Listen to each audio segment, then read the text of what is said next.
Good evening sir. Good ये जो evening. आप एग्ज़ाम देने के लिए जा रहे हैं, ये एग्ज़ाम हम्म। बेसिकली 50 मार्क्स का होता है, 1 आवर का होता है। इसमें आपके पास में ओके। 50 क्वेश्चंस आएंगे। हमने हिंदी लैंग्वेज चूज़ करी है तो हिंदी और इंग्लिश दोनों ही मोड में आएंगे। आप जिसमें कंफर्टेबल है आप उसमें दे सकते हैं। मतलब आपको पर्टिकुलर क्वेश्चन पे राइट हैंड साइड में लैंग्वेज चूज़ करने का ओके। ऑप्शन रहेगा।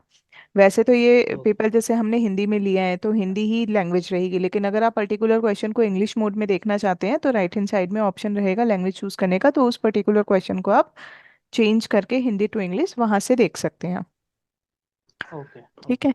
50 मार्क्स का होता है, 1 आवर का होता है, एमसीक्यू बेस्ड होते हैं। 4 ऑप्शन आपको मिलते हैं जिसमें 3 गलत होते हैं और एक सही होता है। ओके।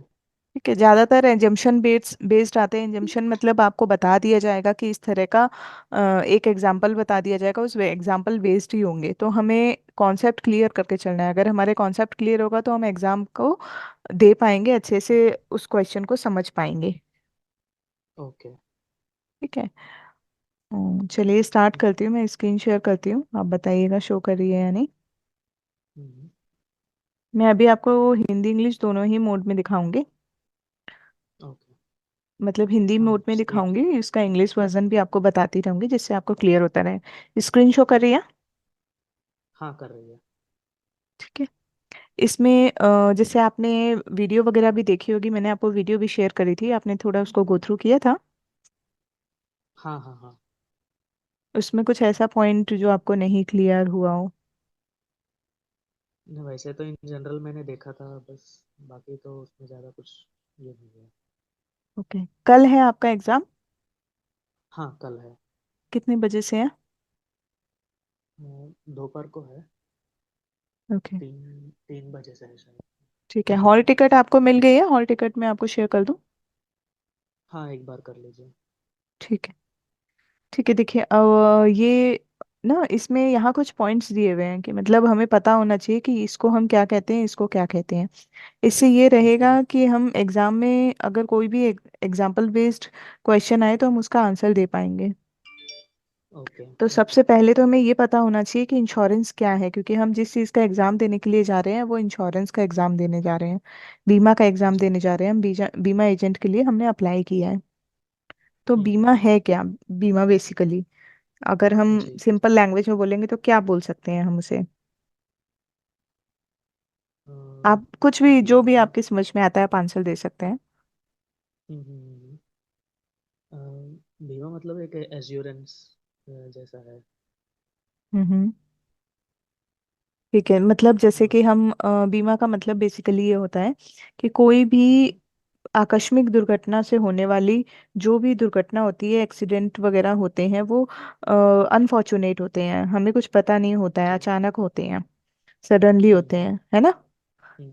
तो हाँ, हाँ। जो भी दुर्घटना होती है उससे होने वाली आर्थिक हानि जो होती है उसकी भरपाई को हम्म। हम बीमा कहते हैं। अगर कोई भी एक्सीडेंट से लॉस हुआ है, फिनेंशियल लॉस हम्म। जो हुआ है उसी का कंपनसेट करता है इंश्योरेंस।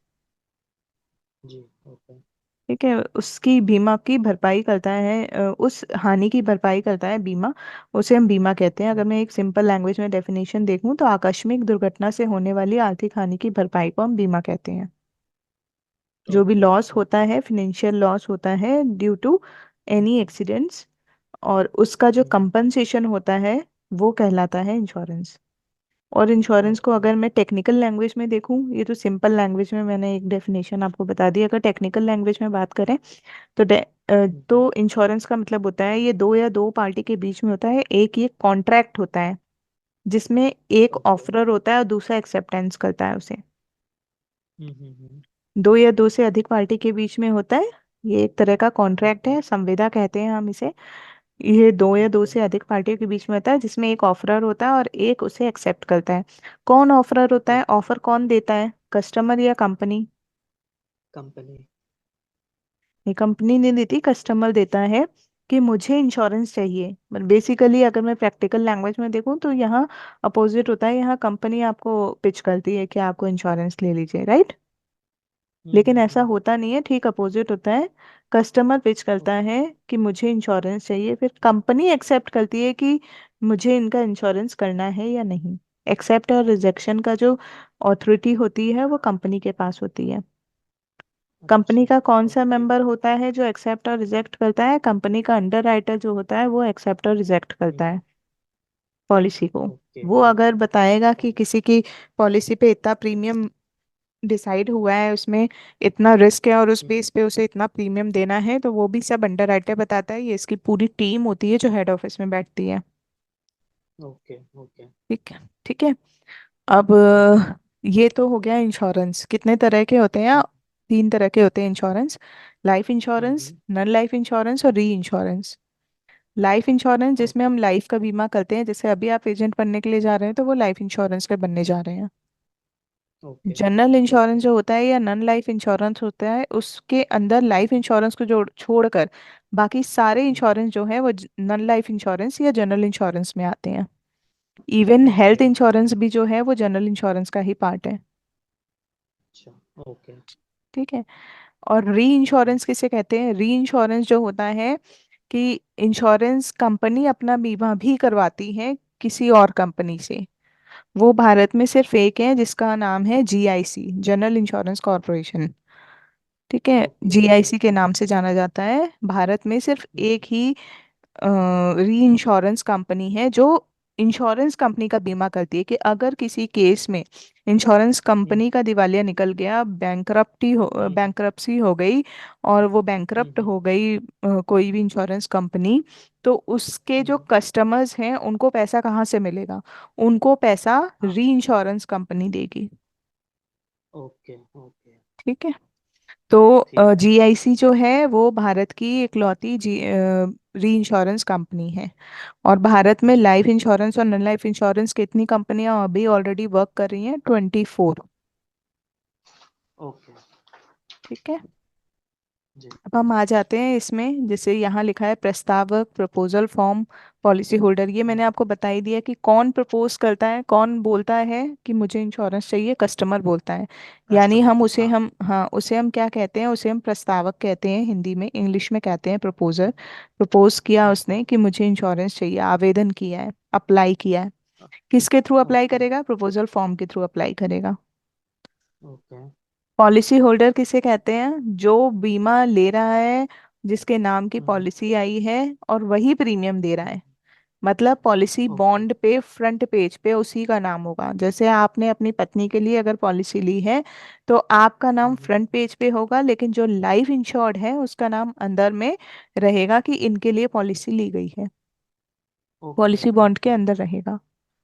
वो इंश्योर्ड ओके पर्सन कहलाते हैं जिसके लिए पॉलिसी ओके। ली गई है, और जो प्रीमियम दे रहा है वो पॉलिसी होल्डर कहलाता है। अब इस केस में ऐसा होता है कि जैसे मान लेते हैं कि एक व्यक्ति है, उसने अपनी वाइफ हम्म। बी के लिए पॉलिसी ली है। तो ए जो है ओके। हम्म। उसका नाम पॉलिसी बॉन्ड पे लिखा हुआ आया है, वही प्रीमियम दे रहा है पॉलिसी का। ओके। बी ने क्या किया हम्म। है? बी के नाम की पॉलिसी है, मतलब बी की मृत्यु पे पैसा मिलेगा। B insured okay. पर्सन है। तो बी ने उसमें नॉमिनी बना दिया है सी को। नॉमिनी हम किसी को भी बना सकते हैं और परसेंटेज के हम्म। अकॉर्डिंग बना सकते हैं, 100%, 50%, जिसमें भी बनाना चाहें। तो बी ने जो ओके। नॉमिनी बनाया है सी को यानी चाइल्ड को, तो उस केस में हम्म। अगर बी की मृत्यु हो जाती है तो पैसा किसे मिलेगा? ए को या सी को?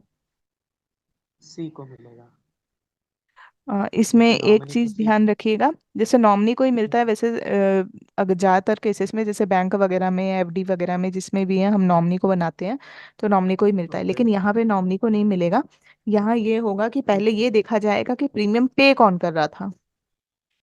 तो प्रीमियम अच्छा। पे कर रहे थे ओके पॉलिसी होल्डर। ओके। तो पॉलिसी होल्डर कौन हाँ। है? ए है। तो पहले पैसा ए ये को है। मिलेगा क्योंकि एंड ऑफ द डे पैसा तो उसी का है, उसी ने पैसा लगाया है। प्रीमियम अच्छा। तो वही पे कर ओके। रहा था। हाँ इन हाँ हाँ। केस अगर ए की भी डेथ हो जाती है तब नॉमिनी के केस में पैसा मिलता है, तब नॉमिनी को मिलता है पैसा। ठीक है। Okay okay. ठीक है। और नॉमिनी अगर छोटा है, मतलब माइनर है, 18 से कम है, तो उस केस हम्म। में एक अपॉइंटी अपॉइंट किया जाता है जो 18 ईयर्स तक उस पैसे की रखवाली करता है। और 18 ईयर के बाद में जो हम्म। उसका मेन हकदार है उस पैसे का, उसको वो हम्म। पैसा हैंड ओवर कर दिया जाता है। Okay okay. ठीक है। ठीक एजेंट है। कौन होता है? बीमा करता, सॉरी पहले ये बताते हैं बीमा करता कौन होता है। जो कंपनी होती है वो बीमा करता होती है। जितनी भी बीमा ओके। करेगी, कौन करेगी? कंपनी करेगी। जितनी भी कंपनी। इंश्योरेंस जी। कंपनीज हैं वो सब बीमा करते हैं, LIC, टाटा बिरला, रिलायंस, है ना, ये सब। हम्म। Agent okay. कौन है? इन दोनों के बीच की कड़ी है, कंपनी और कस्टमर के। कस्टमर के। हाँ, प्रीमियम किसे कहते हैं? अच्छा, इसमें एक क्वेश्चन और आता है प्रीमियम के केसेस में कि हम्म। इंश्योरेंस में कंसीडरेशन का क्या मतलब है? कंसीडरेशन को हम क्या बोलते हैं इंश्योरेंस की लैंग्वेज में? तो कंसीडरेशन को हम बोलते हैं प्रीमियम इंश्योरेंस की लैंग्वेज में, ये क्वेश्चन आता है। ओके। ठीक है। सम हाँ एश्योर हाँ। प्रीमियम वही होता है जो हम किस्त पे करते हैं, छोटा छोटा अमाउंट जो हम कंपनी को देते हैं जब हमने पॉलिसी ली होती है। सम एश्योर्ड क्या होता जी। है? उसके बिहाफ पे कंपनी जब मृत्यु हो जाती है या पॉलिसी मेच्योर हो जाती है तो हमें एक बड़ा अमाउंट देती है, वो सम एश्योर्ड कहलाता है ना। ओके। मेच्योरिटी आपको पता ही होगी, जब पॉलिसी पूरी हो जाती है तो वो मेच्योरिटी खत्म होती हो है। जाएगी, हाँ। हाँ जी। ओके। और अगर डेथ की होती है तो डेथ के केसेस में मेच्योरिटी भी दो तरह की होती है, एक तो सर्वाइवल बेनिफिट होता है। हम्म। सॉरी, सर्वाइवल बेनिफिट मतलब आप जीवित हैं तो आपकी पॉलिसी चलती हम्म। रहेगी, जब पॉलिसी मेच्योर हो गई, पूरी हो गई, तो आपको पैसा मिल गया। दूसरा होता है डेथ हाँ हाँ। बेनिफिट, कि डेथ पे मिल जाता है पैसा। तो हम्म। दो तरह की मेच्योरिटी होती है। जी। ओके। नेक्स्ट है राइडर। राइडर ये होता है हम्म। कि थोड़ा सा अमाउंट देकर हम ज़्यादा बेनिफिट अर्न कर सकते हैं, जैसे कि हम पॉलिसी ले रहे हैं लेकिन पॉलिसी के साथ में अगर हमने राइडर लगा दिया तो राइडर में बहुत हम्म। ज़्यादा प्रीमियम नहीं होता है, थोड़ा सा प्रीमियम होता है, लेकिन हम उससे ज़्यादा बेनिफिट अर्न कर सकते हैं। तो कभी कभी ऐसा ओके। भी होता है, जैसे 50 लाख का कोई केस हमने लिया और उसमें हम 30,000 का प्रीमियम दे रहे हैं, मान लेते हैं, एक एग्जांपल मान लेते हैं, या 50,000 का प्रीमियम दे रहे हैं, 50 लाख का हमारा टर्म प्लान है। तो हम 5,000 रुपये देके उस 50 लाख को 1 करोड़ का भी बना सकते हैं। 1 करोड़ कर सकते हैं। हम्म। ओके। तो ओके। थोड़ा सा ही अमाउंट लगा, लेकिन हम हमें उसे 50 से 1 करोड़ का बनाने में बहुत ज़्यादा पेमेंट नहीं करना पड़ा। तो वो जो अमाउंट अलग हम्म। से दिया है हमने, वो कहलाता है राइडर। राइटर। ओके। हम्म। अंडर राइटर मैंने आपको बता दिया, पॉलिसी में जो देखता है कि हम्म। किस पे पॉलिसी पे कितना प्रीमियम है, कितना रिस्क है, किसकी पॉलिसी को एक्सेप्ट हम्म। करना है, किसकी पॉलिसी को रिजेक्ट करना है, ये सब अंडर राइटर डिसाइड करता है। ओके। ठीक है। रिस्क एंड पेरिल, ठीक। जोखिम यानी आर्थिक नुकसान, जो भी हमारा रिस्क होता है ना, वो हमारा हम्म। फाइनेंशियल लॉस को दर्शाता है। जैसे मृत्यु हो गई तो हम्म। फाइनेंशियल लॉस होगा, दुर्घटना हो गई तो फाइनेंशियल लॉस होगा, है ना, और हम्म। कोई बीमारी हो गई तो फाइनेंशियल लॉस होगा। यह जो भी तरह का हम्म। फाइनेंशियल लॉस होता है वो कहलाता है रिस्क। पेरिल क्या होता है? जो नेचुरल डिजास्टर्स होते हैं, जैसे बाढ़ आ गया, तूफान आ गए, भूकंप आ गया, है हम्म। ना, जल हम्म। स्तर ऊपर हो गया, सुनामी आ गई, जो भी वो नेचुरल हम्म। डिजास्टर जो हो गए, दैट इज कॉल्ड पेरिल या आपदा। मतलब उसमें हम कुछ नहीं कर ओके। सकते, है ना। और रिस्क में हम्म। क्या होता है? फाइनेंशियल लॉस अगर होता है किसी भी चीज को लेकर तो वो हम्म। कहलाता है रिस्क, है ना। ओके। तो रिस्क और पेरिल दोनों ही वैसे तो इंश्योरेंस कंपनी कवर करती हैं, लेकिन अलग हम्म। अलग इंश्योरेंस कंपनी के अलग अलग रूल्स हैं। हम्म। हम्म। अब हम आते हैं इस पे ओके। IRDA। IRDA क्या होती है? इन इरडा बोलते हैं जिसे, इंश्योरेंस रेगुलेटरी एंड हाँ हाँ। Development authority. जैसे जितनी भी हम्म। बैंक्स है ना उनके ऊपर है RBI, जी है जी। ना। वैसे ही हाँ जितनी भी हाँ। बैंक्स हैं उनके ऊपर RBI है, रिजर्व बैंक ऑफ इंडिया। जितनी भी इंश्योर शेयर मार्केट की कंपनीज हैं, सिक्योरिटीज मार्केट की कंपनी है, उनके ऊपर है SEBI, securities SEBI. Exchange board of India. वैसे ही जितनी भी यस। इंश्योरेंस कंपनीज हैं उनके ऊपर है IRDA, insurance regulatory and hmm. Development authority, है ना। ओके।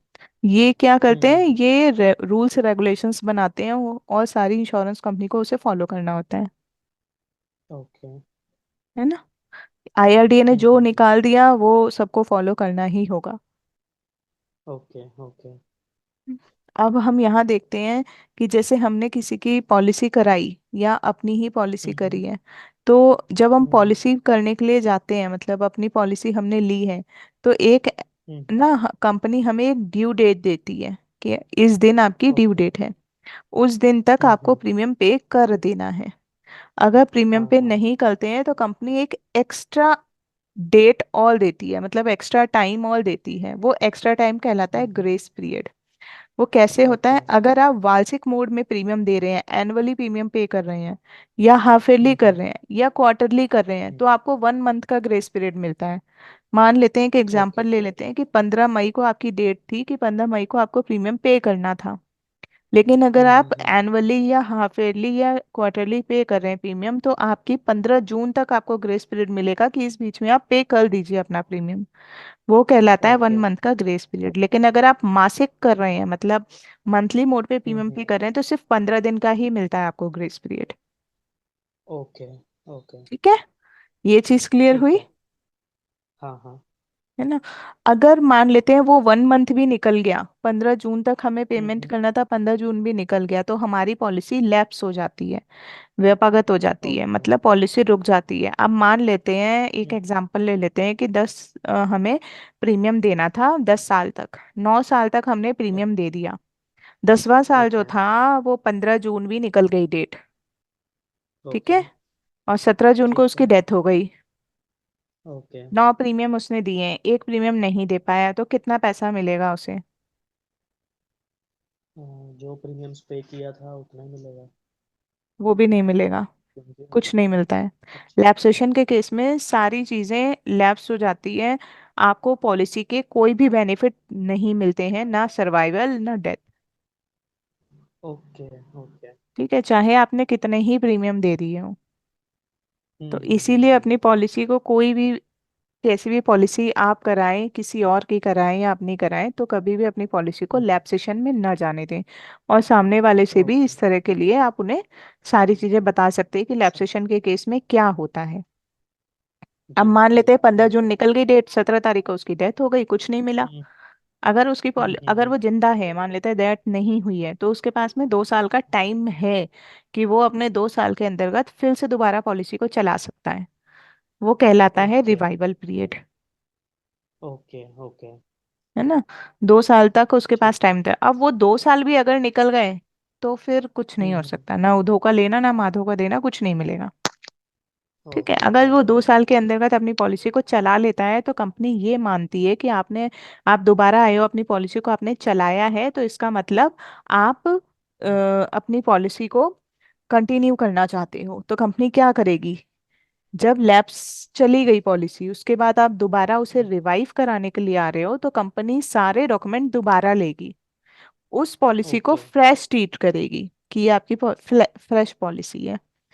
और एक चीज ओके। का और ध्यान रखिएगा, जब भी हम किसी की पॉलिसी कराते हैं या करते हैं अपनी ही, तो 1 साल के हम्म। अंतर्गत अगर सुसाइड केस होता है तो वो इनवैलिड हो जाता है। मतलब कि हमने सुसाइड कर लिया, तो यानी आपका मोटिव यही था कि आप पॉलिसी ले लें और सुसाइड कर ले, तो 1 साल के अंतर्गत सुसाइड क्लॉज लग जाता है और आपको कोई भी पेमेंट कंपनी की तरफ से देय नहीं होता। ओके। ओके। ठीक है, अगर 1 साल के बाद सुसाइड होता है ठीक तो मिल है। जाता है केस, तो मिल जाता है ओके। पैसा। ठीक है, दूसरी चीज की, ओके। जैसे आपने पॉलिसी कराई है उसके 2 साल के अंतर्गत शीघ्र मृत्यु हम्म। दावा काउंट होता है। शीघ्र मृत्यु दावा मतलब अर्ली डेथ क्लेम। अगर 2 साल के अंतर्गत आपने पॉलिसी कराई 2023 में और 2025 से पहले ही किसी की डेथ हो गई जिसकी भी आपने पॉलिसी कराई, ठीक है, तो हम्म। कंपनी क्या करेगी, कंपनी वेरिफिकेशन करेगी 6 महीने तक। अच्छा। कंपनी वेरीफाई करेगी 6 महीने तक कि आप क्या, जो डेथ हुई है वो जेन्युइन है या नहीं। अगर जेन्युइन है तो 180 दिन हम्म। के वेरिफिकेशन के बाद में आपको पेमेंट मिल जाएगा। लेकिन अगर जेन्युइन नहीं हुआ तो कुछ भी पेमेंट आपको नहीं मिलेगा। ओके। ठीक है, तो ये तो ठीक है। हुआ इसका early death claim. Early death claim lab हम्म। सेशन के बाद में भी काउंट होता है। अर्ली डेथ क्लेम 2 साल का होता है, तो वो जब पॉलिसी आपकी लैप्स हो गई है उसके बाद आप दोबारा रिवाइव करा रहे हो, और जिस दिन आपने हम्म। रिवाइव कराई है उस दिन भी फ्रेश पॉलिसी लेगी कंपनी, यही समझेगी कि हम्म। आप फ्रेश पॉलिसी करा रहे हो।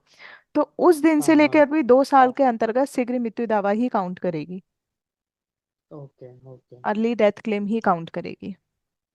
ठीक हम्म। है, क्लियर हुआ ये पॉइंट। हाँ हाँ हाँ। ओके। नॉमिनी का क्या होता है? नॉमिनी मैंने आपको बता ही दिया, जो भी उसका उत्तराधिकारी होता है पैसे का, रिस्पॉन्सिबिलिटी जिसकी होती है, जो रिस्पॉन्सिबल होता हम्म। है उसको पैसा मिल जाता है। अब इसमें एक ओके। केस में ट्रस्टी भी आता है। ट्रस्टी क्या हम्म। होता है? ट्रस्टी के केस में जैसे मान लेते हैं कि हमने पॉलिसी किसी की कराई है, तो जैसे बड़े बड़े ओके। बिजनेसमैन जो होते हैं ना, वो नॉमिनी नहीं हम्म। बनाते अपने पॉलिसी में, वो ट्रस्टी ही ओके। बनाते हैं। उसके पीछे अच्छा। रीजन ये होता है कि ट्रस्टी के केस में अगर कोई भी बैंकरप्सी हो जाता है, बड़े बड़े बिजनेसमैन ओके। होते हैं जैसे अंबानी है, टाटा है, बिरला है, हाँ तो हाँ। ये क्या करेंगे, हम्म, ये नॉमिनी नहीं बनाएंगे अपनी पॉलिसी में, ये ओके हमेशा ट्रस्टी बनाते हैं। ट्रस्टी एक पत्नी और दो बच्चों को बनाया जा सकता है। उस केस में हम ओके। जैसे एक एग्जांपल ले लेते हैं, जैसे आपने शिवाजी पिक्चर देखी है, शिवाजी द बॉस। हाँ हाँ हाँ हाँ हाँ। उसमें क्या होता है कि उसकी देखा। बैंकरप्सी हो जाती है शिवाजी की, तो सारी जी। चीज उससे छीन ली जाती है, बैंक सारी चीज उससे जब्त करवा लेती है।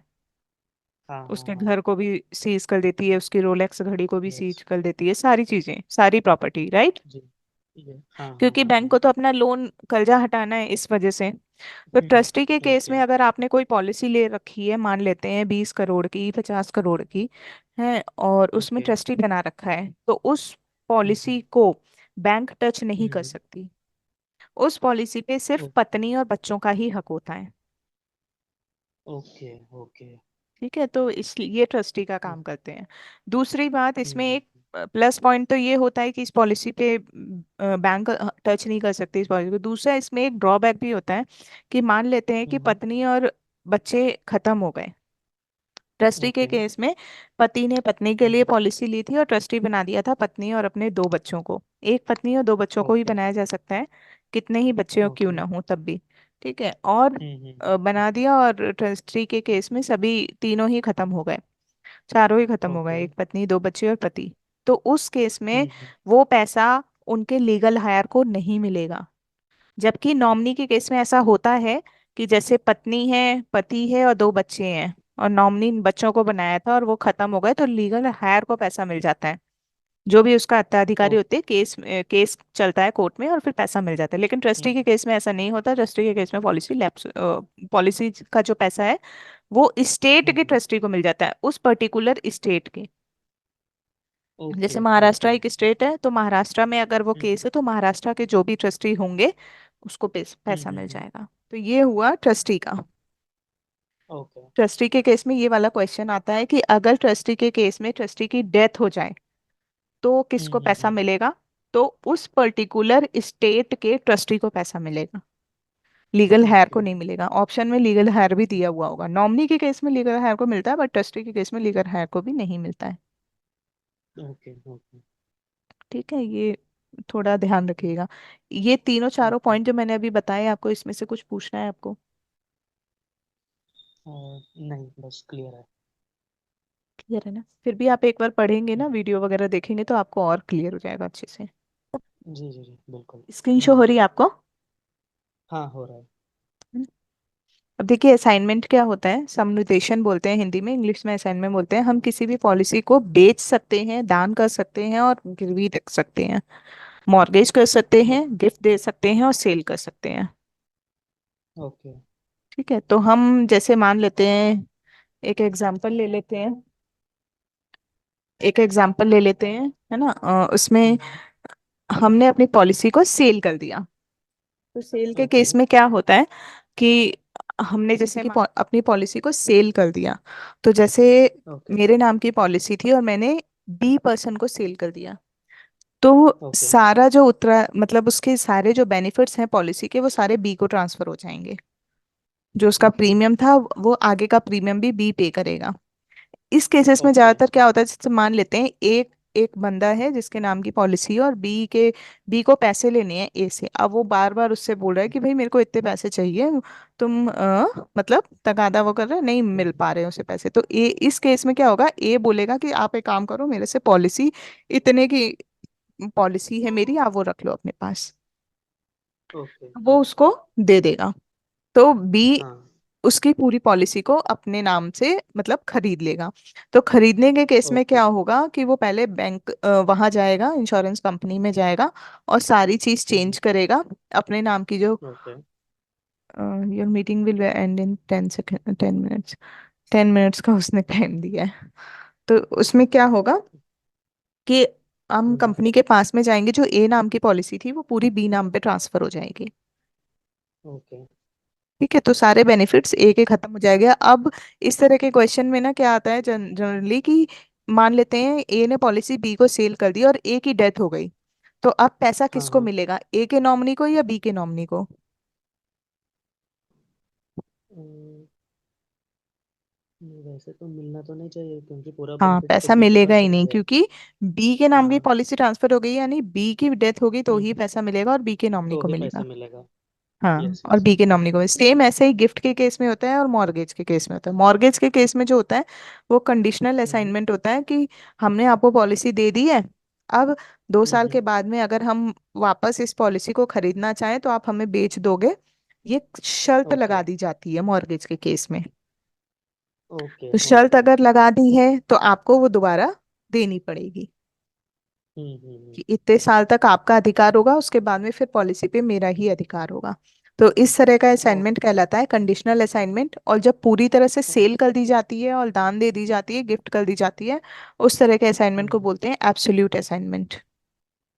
Okay okay. अब हाँ। नेक्स्ट है इंडोर्समेंट यानी पृष्ठांकन। ये एक फॉर्म है जो किसी हम्म। प्रकार के परिवर्तन करने के लिए भरा जाता है, इससे नाम पता है। हाँ, ये पृष्ठांकन वही होता है जैसे कि आपको अपना कोई भी चीज़ पॉलिसी में चेंज करवाना है, अपना नेम, एड्रेस, मोबाइल नंबर, कोई भी चीज़ चेंज करानी है, तो पूरा जो फॉर्म ओके। बॉन्ड होता है ना, बॉन्ड के सबसे हम्म पीछे जाएंगे हम तो इंडोर्समेंट का एक पेज होता है। उस इंडोर्समेंट हम्म। के पेज में आप लिख के कंपनी को हैंड ओवर कर देंगे तो आपकी वो चीज़ें अमेंडमेंट हो जाती हैं, चेंज हो जाती हैं। Okay contract, okay. कॉन्ट्रैक्ट मैंने आपको बता ही दिया। ये हम्म। इंश्योरेंस जो है वो एक तरह का कॉन्ट्रैक्ट है जिसमें पॉलिसी होल्डर, एक पॉलिसी होल्डर के बीच में और कंपनी के बीच में होता है, और ये एक हम्म। लीगल कॉन्ट्रैक्ट कहलाता है। Okay okay. हम्म, बाकी इसमें ये सब चीजें तो इतना है नहीं। थोड़ा सा ना ये हम्म। पढ़ लीजिएगा, जैसे यूलिप के बारे में आपको नॉलेज होगी, यूलिप किसे कहते हैं। हाँ हाँ हाँ। यूलिप जो प्लान्स वगैरह होते हैं ना जो शेयर मार्केट पे हाँ आधारित हाँ। होते हैं, वो सब यूलिप यूलिप हम्म। कहलाते हैं। ULIP generally okay. एनएवी पे डिपेंड करते हैं, नेट एसेट वैल्यू पे। ओके। है ना, जो भी उसकी करंट नेट एसेट वैल्यू होती है उस पे डिफाइन होते हैं। उसके अकॉर्डिंग ही हम्म। आपके फंड की वैल्यू बढ़ती और घटती रहती है। ओके। इसमें एक तरह का क्वेश्चन ये आता है कि अगर मृत्यु हो जाती है तो आपको कौन सा पैसा हम्म। दिया जाता है, सम एश्योर्ड या आपका फंड वैल्यू। तो जब भी इस तरह का क्वेश्चन आए तो इस केसेस में क्या होता है, सम एश्योर्ड या fund value whichever is higher होता है, वो अमाउंट हायर पेएबल हाँ होता है। हाँ। ठीक है, ये तो ओके आपको पता ओके। होगा यूलिप वगैरह के बारे में। हाँ हाँ। जी सरेंडर जी। वैल्यू भी पता होगी आपको। हम्म। ऑम्बड्समैन आपको मैं बता देती हूँ, ऑम्बड्समैन वो होते हैं जैसे कि हम कंपनी के पास में जाते हैं शिकायत दर्ज करने और कंपनी ने हमारी नहीं सुनी तो हम किसके पास जा सकते हैं, हम डायरेक्ट लोकपाल या ऑम्बड्समैन के पास जा सकते हैं।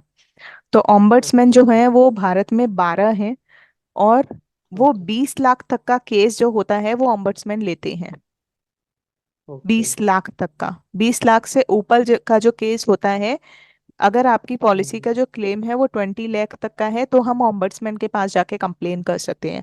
ऑम्बड्समैन और ओके डिस्ट्रिक्ट कोर्ट बराबर लेवल पे होते हैं। या तो हम डिस्ट्रिक्ट कोर्ट में ओके चले जाएं, वहां जाके हम अपील करें, या हम ऑम्बड्समैन के पास चले जाएं, जिसमें हम कंफर्टेबल है हम उसके ओके पास अपील कर सकते हैं। और 20 लाख से 1 करोड़ तक का अगर हमारा केस है तो हम हम्म। स्टेट लेवल पे जाएंगे, ओके। यानी स्टेट कोर्ट पे, जो हाई कोर्ट्स वगैरह होते हैं स्टेट लेवल पे, हम्म। हम उनके पास ओके जाके हाँ। अपील कर सकते हैं। और अगर 1 करोड़ से ओके। ज्यादा का हमारा क्लेम है तो हम किसके पास जा सकते हैं, हम हम्म। सीधे सुप्रीम कोर्ट के पास में अपील कर सकते हैं। Okay okay. ठीक है। लोकपाल के जो विवाद होते हैं उनको, उनका निपटारा 90 दिन में हो जाता है। ये इंपॉर्टेंट क्वेश्चन है, ये आता है कि ऑम्बड्समैन अपना निर्णय कितने दिन में हम्म। सुना देता है। तो ऑम्बड्समैन ओके के पास 90 दिन का टाइम होता है, जब भी हम पॉलिसी जो है हमने अपील करी है, हमें शिकायत दी, हमने लोकपाल के पास शिकायत दर्ज करी, लोकपाल कंपनी के हम्म। हक में भी नहीं बोलता और हमारे हक में भी नहीं बोलता, वो दोनों के बीच की कड़ी ओके। होता है और जो जेन्युइन केस होता है उसको सॉर्ट आउट करता है। और वो दोनों को हम्म। मानना मानना ही पड़ता है, मतलब कंपनी को भी और कस्टमर को भी, जो भी वो निर्णय लेगा। उसका ओके जो टाइम ओके। पीरियड है वो 90 दिन का है। हम्म। ठीक है। ठीक है। अच्छा, अब इसमें ये सब तो आप पढ़ लोगे, समझ में आ हम्म। जाएगा, या एक बार आप वीडियो देख लोगे आप समझ में आ जाएगा। इसमें एक क्वेश्चन और आता है कि फ्री लुक इन पीरियड कितने दिन का होता है। हमें पॉलिसी बॉन्ड मिलता है, जब हम पॉलिसी कराते हैं तो पॉलिसी बॉन्ड मिलता है, उस दिन से लेकर 15 दिन का जो टाइम होता है हम अपनी पॉलिसी को वापस भी कर सकते हैं। ओके वापस मतलब हमें ओके। पॉलिसी नहीं करानी। जिस दिन हमें बॉन्ड रिसीव जी। हुआ उस दिन से लेकर 15 दिन का जो टाइम होता है वो कहलाता है हम्म फ्री लुक इन पीरियड। ये गलत यहाँ पे टाइप हो गया है। फ्री लुक इन पीरियड हम्म या लॉक इन पीरियड है ना, ये कहलाता है। ठीक है। ओके तो ये भी क्वेश्चन आता है कि फ्री लुक इन पीरियड कितने दिन का होता है और कब से काउंट होता है। तो पॉलिसी बॉन्ड ओके मिलने से 15 दिन के अंदर। ओके। बाकी तो इसमें हाँ एक ये चर्निंग है पॉइंट। चर्निंग मतलब हमने हम्म किसी ग्राहक को पॉलिसी दी और उसकी हम्म। पॉलिसी को चलते हुए 3 साल हो गए। 3 साल के बाद में ओके। फिर हमने उस पॉलिसी को सरेंडर करा दिया और उसे बोला कि आप दूसरी पॉलिसी ले लो। तो वो क्या कहलाएगा, हम्म। वो चर्निंग कहलाएगा। हमें ऐसा नहीं करना चाहिए क्योंकि हम उसकी वो वाली पॉलिसी को सरेंडर करा दे रहे हैं और वहां से जो पैसा आ रहा है उससे उससे दूसरी पॉलिसी दिलवा दे रहे हैं। तो अगर ऐसा करते हुए हम्म। हम पाए गए तो कंपनी क्या ओके। करती है, हम्म। कंपनी हमारे एजेंट कोड को रद्द कर देती है। IRDA रद्द कर ओके देती है, मतलब आपका जो एजेंट कोड है वो सरेंडर कर देगी। Okay okay. ठीक है। तो चर्निंग का भी आता है क्वेश्चन कि चर्निंग क्या हम्म। होती है। अब है ना, मैं आपको एक दो चीजें बता देती हूँ। तो मेनली ज्यादा कुछ है नहीं, बस अब आपको पढ़ना ही होगा। ट्रिक्स बतानी ओके। होती है। ट्रिक्स क्या होती है कि जब हम हम्म क्वेश्चन वगैरह करते हैं तो हम्म। 50 क्वेश्चन होते हैं। तो सबसे पहला जो होता है तब से हम्म। लेकर हमें एंड तक 50 तक, ओके। डिसकंटिन्यू नहीं हुआ है ना, कंटिन्यू है।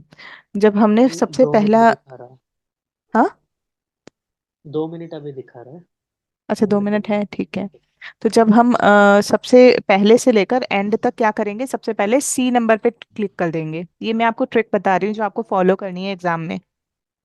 हमारे ओके पास में ओके। 1 घंटे का टाइम होता है, उसे पूरा यूटिलाइज करना है। 5 मिनट के अंदर फर्स्ट नंबर हम्म। से लेकर 50 तक हम सी पे क्लिक कर देंगे, फटाफट फटाफट। ओके फिर ओके हम दोबारा ओके। फर्स्ट नंबर पे आएंगे, इसमें मैक्सिमम 5 मिनट लग हम्म। जाते हैं। फिर 50 तक जब ओके। क्लिक कर देंगे तो फिर हम फर्स्ट नंबर पे आएंगे। फिर फर्स्ट नंबर से हमें ये हम्म देखना है कि जो क्वेश्चन में जो स्टेप 2 हमें हम्म। करनी है वो हमें ये देखनी है कि जो क्वेश्चन सबसे बड़े हैं उसका आंसर भी हाँ बड़ा हाँ होगा, पहली चीज। हाँ। दूसरी चीज हमें ये हम्म। देखनी है कि जिस क्वेश्चन में ऑल ऑफ द एबव और नन ऑफ द एबव करके होगा वो हाँ हाँ। ज्यादातर होता है डी में, डी ऑप्शन में होता है। ओ- तो उसे सी ओके से उठा के डी पे करना है। स्टेप 2 में हमें ओके। 3 चीजें देखनी है। सबसे बड़े बड़े क्वेश्चंस देखने हैं, बड़े का आंसर बड़ा ही होगा, 7-8 लाइन का, ओके। 9-10 लाइन का, इस तरह से होगा, है ना। हम्म। तो उसका ओके। आंसर भी ऑप्शन भी बड़ा ही होगा। दूसरा हमें ये देखना है जिसका नन ऑफ द एबव और ऑल ऑफ द एबव ये लिखा होगा वही होगा। हम्म। तीसरा हमें ये ओके। देखना है कि जो ऑड वन आउट करके होता है ना, ज्यादातर आप देखते होंगे कि ऑप्शन पढ़ रहे हो आप तो तीन तो एक जैसे लग हाँ रहे हैं और एक सबसे हाँ अलग हाँ। लग रहा है। तो हम्म। वो ऑड वन आउट का फॉर्मूला होता है, तो वही करेक्ट होता है। चाहे वो बी पे हो, चाहे ओ- वो ए पे हो, चाहे वो डी पे हो, तो हमें उसे सी से उठा के चेंज कर देना है। Okay step 2 okay. में हमें ये करना है, बड़े वाले क्वेश्चन का बी पे हो ए पे हो तो वो कर देना है। नन ऑफ द एबव सी से हम्म। उठा के डी पे कर देना है। और जो ऑड हम्म। वन आउट है उसका जिस पे भी आपको लग रहा है वो कर देना है। फिर ऐसे ही 50 तक ओके करना है और फिर हमें दोबारा 1 नंबर पे आना है। जब हम स्टेप 1 और स्टेप 2 फॉलो करते हैं तो हमारे 10 से 12 नंबर आ जाते हैं। 5 से 7 नंबर की ओके फाइट ओके। होती है। तो जब हम स्टेप 3 में जो सबसे हम्म। सही लग रहा है, जो हमें एकदम अच्छे से आता है, हमें वो चूज करना है। हम्म। तो यानी थोड़ा सा ओके हमें ओके। पढ़ना पड़ेगा, थोड़ा सा देखना पढ़ना पड़ेगा। पड़ेगा। अगर हम वो देख लेते हैं हम्म और हमें पता चल जाता है, देखते हैं तो हम्म। आराम ओके से आप ओके। इस तरह से कर सकते हो।